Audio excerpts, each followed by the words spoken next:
Bonjour, bienvenue dans ma chaîne pour cette nouvelle vidéo. Mon nom c'est Gisèle. Si c'est la première fois que vous découvrez ma chaîne, soyez la bienvenue. Installez-vous, partagez la vidéo si vous aimez ce que je fais, likez-la. Et surtout, à la fin de la vidéo, participez au débat s'il vous plaît. Ok? Et je vous dis merci d'être là. Merci à tous mes abonnés. Merci à tous ceux qui me suivent. Et je vous demande de liker parce que c'est vos likes qui font en sorte que YouTube nous recommande nos vidéos. Ok, c'est très important et l'abonnement aussi c'est gratuit. Donc n'oubliez pas de vous abonner si vous n'êtes pas encore abonné. Ok, alors aujourd'hui, la vidéo d'aujourd'hui va parler d'un témoignage reçu d'une jeune africaine musulmane. C'est une histoire qui est assez touchante. C'est une histoire qui est assez... c'est assez difficile à digérer. Ok? Vous savez que chez les musulmans, les mariages consanguins se font. Donc voilà, les frères et sœurs, les cousins peuvent se marier. Alors, donc ça c'est une jeune africaine musulmane qui va épouser donc son cousin. Voilà en fait. Et le cousin en question, il est riche, il gagne bien sa vie et il est un bel homme. Alors il fait donc venir sa femme en Europe. Seulement, il a un bel appartement dans lequel il va loger, il loge avec sa femme. À un moment donné, donc, il va aller, il y a un de ses amis qui a trouvé un emploi aux États-Unis et qui dit qu'on recherche des gens qualifiés parce qu'il est calé en informatique. Alors, il lui dit, écoute, il y a une belle opportunité ici aux États-Unis. Tu peux venir aux États-Unis si tu le désires. C'est une belle opportunité, ils vont te prendre. Et c'est comme ça qu'il va laisser sa femme en Europe pour aller saisir cette opportunité-là. Vous savez, la vie, c'est une question d'opportunité. Quand l'opportunité se présente, il faut la saisir. OK? Parce que ça ne vient pas deux fois. Et il va aller, effectivement, on va l'engager, ok?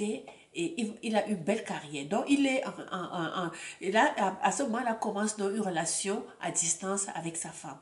Donc, lui, il est aux États-Unis, donc il vient en Europe voir sa femme pendant ses vacances.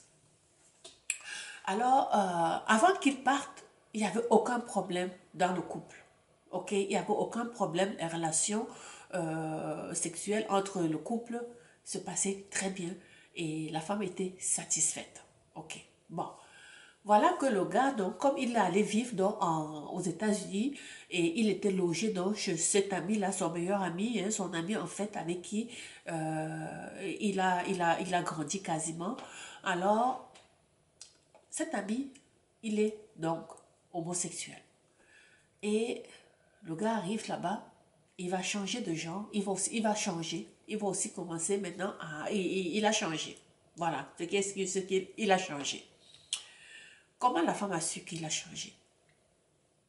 C'est que lors de son récent voyage, parce que elle appelle parce que il est venu, il est actuellement en Europe avec elle. Et elle dit ce que j'ai vu entre l'homme que je connaissais, l'homme que j'ai épousé et celui que je vois aujourd'hui, c'est le jour et la nuit. Elle dit, je ne le reconnais plus. Elle dit, il marche, sa démarche a changé et elle pleure, elle est en larmes. Elle est en larmes lorsqu'elle le dit. Elle dit, je ne veux pas de ce genre de relation. Je ne veux pas utiliser le mot. Elle dit, je ne veux pas utiliser le mot parce que c'est pour moi, c'est une malédiction. Elle dit, je ne le reconnais pas. Il est venu, hier, lorsqu'on a eu des rapports, il m'a demandé de faire des choses que il ne m'a jamais demandé de faire auparavant. Elle dit, il me dit de taper ses fesses. Elle me dit, il bouge ses fesses. Il dit, il marche comme une femme. Il dit, je n'ai jamais vu ça avant. Elle dit, non, je ne peux pas, je ne peux pas continuer. Elle dit, depuis qu'il est arrivé, son ami appelle tous les jours et dit, ah oui, tu es avec ta femme. Donc, vous voyez qu'il y a une scène de jalousie qui se fait. Et elle se demande, mais qu'est-ce que je fais? Parce que je sais qu'il a changé. Je sais que maintenant, il n'est plus la même personne. Je sais qu'avec ce que j'ai vu, il est de l'autre côté. Ce n'est plus l'homme que j'ai épousé. Ce n'est plus mon cousin. Il a changé. Comment je vais annoncer la nouvelle à la famille? Parce que si je vais annoncer la famille, on ne va pas me croire. Parce que le gars, il a beaucoup d'argent, c'est lui qui entretient toute la famille.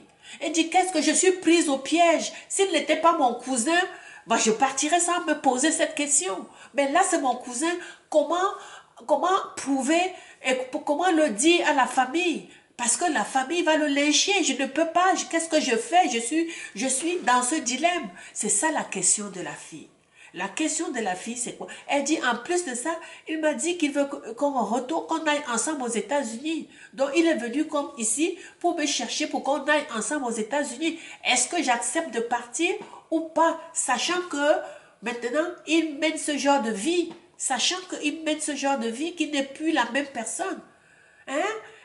Il m'a dit, mets ton doigt dans mon anus. Elle a mis deux doigts et deux doigts, c'était encore loose. Il y avait encore de la place pour le troisième doigt. Elle dit, ce n'est pas normal. Elle dit, elle pleurait à chaudes larmes quand elle le disait. Vous comprenez? C'est un deuil qu'elle est en train de vivre, cette fille-là. Elle est en train de vivre un deuil. Elle est en train de voir l'homme qu'elle a aimé, qui est maintenant transformé et qui est passé de l'autre côté. Voilà. Et ça, ce sont des histoires que les femmes peuvent vivre. Ce sont des histoires qui peuvent arriver à tout le monde. Tu te dis comment c'est arrivé que il aille aux États-Unis et il change comme ça. Et il change comme ça au point où il revient. Il fait comme si c'était normal, comme si sa femme n'allait rien remarquer. Elle dit, je ne veux pas attraper la maladie. Elle dit, je ne peux pas continuer ça. Et elle disait, ben, je vais filmer. Je vais filmer pour montrer à la famille parce que je ne veux pas qu'on pense que je mens. Est-ce que vous pensez que le fait qu'elle veut filmer les agissements de son mari pour pouvoir prouver à la famille, parce qu'elle veut quitter, elle ne peut pas rester dans cette relation, parce que de toute façon, lui, il est de l'autre côté maintenant, et pourquoi elle va faire la couverture? Parce que lui, il a besoin d'une femme pour faire la couverture, et elle ne veut pas jouer ce rôle-là, elle ne veut pas. Alors elle a dit, je vais filmer et je vais montrer ça comme preuve, sinon personne ne me croira.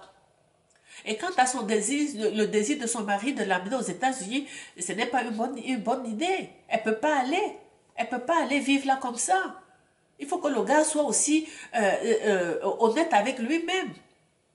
On ne peut pas mener ce genre de vie et amener quelqu'un pour faire la couverture. Ça va être difficile. C'est un lourd secret.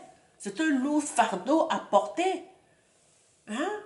Est-ce que vous connaissez, vous avez déjà vécu ce genre de situation? Avez-vous connu des gens qui ont changé de camp comme ça du jour au lendemain et qui reviennent et puis on ne se reconnaît plus? Qu'est-ce qui se passe? Voilà, c'est ça la question de la jeune femme. Alors, qu'est-ce que vous aurez à lui dire? On va continuer le débat. On va continuer le débat. Mais ce que je lui suggère fortement dans ces situations, oui, moi je n'ai rien contre qu'elle prenne la vidéo, qu'elle filme la situation et qu'elle puisse se baquer avec ça parce qu'elle n'a pas d'autre choix que de prouver à la famille. Sinon, elle va être léchée, sinon c'est elle qui va être le problème dans la famille. On ne va pas la croire quand elle va nous dire. Parce que le gars ne va même pas aller en Afrique pour ça. Donc, elle a intérêt à se baquer, à préparer sa preuve. Ça, elle en a besoin. Quant à le choix de son mari de l'amener aux États-Unis, il ne faudra pas qu'elle y aille, mais il faut qu'elle se prépare. Mais c'est très, très, très difficile pour elle. Parce que c'est un choc. Vous vous mariez, vous avez épousé un homme, vous voulez construire votre vie. En plus, c'est de la famille. C'est de la famille. Donc, comment annoncer à la famille que son mari, qui est son cousin, est maintenant bisexuel et même beaucoup plus homo que bi. Parce que même avec elle maintenant, il veut qu'elle pratique comme si c'était homo. Voilà. Qu'elle puisse utiliser les mêmes choses qu'eux ils font quand ils sont entre hommes-hommes. Et c'est ça qu'elle trouve terrible. Alors vous me dites ce que vous pensez de cette vidéo. N'oubliez pas de vous abonner, de partager la vidéo, parce que cette histoire-ci, ça pourrait vous arriver, ça pourrait concerner quelqu'un que vous connaissez. Une femme qui vit la même situation. Ok? Il ne faut pas garder ça pour vous. Il ne faut pas garder ça pour vous. Il ne faut pas accepter d'aller vivre comme une esclave dans une relation parce que vous voulez être à l'étranger. Ce n'est pas une vie. Ce n'est pas une vie. Il y a toujours un espoir quelque part. Ok? Ça vous arrive, vous ne restez pas, vous ne gardez pas ça pour vous et pour rester là pour pouvoir couvrir. Non. Il y a quelqu'un quelque part qui vous attend. Voilà. Ok? On se retrouve pour une prochaine vidéo.